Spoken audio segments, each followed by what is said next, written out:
been 2 years since my journey with this Model X. It's been amazing, but the kids are bigger. One's in a car seat, one's in a booster seat, and it might be time to let go of these falcon wing doors, this glorified minivan in favor of this beautiful yet very ugly piece of artwork that you can keep in your driveway. The one thing is, this is the first time that I've driven this car, this beast, and I'll tell you what, you're not sacrificing speed. This thing is just as fast as the Model X, if not a little bit faster sometimes. And it's just as safe. 9mm bullet, shot at the door.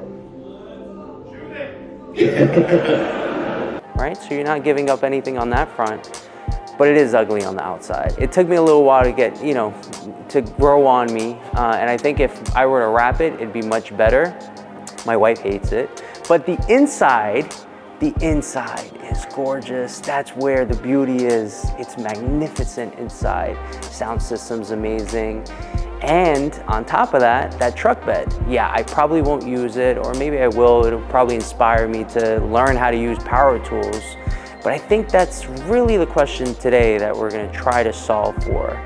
Would I trade in this Model X or the Cybertruck as a family car? What do you guys think?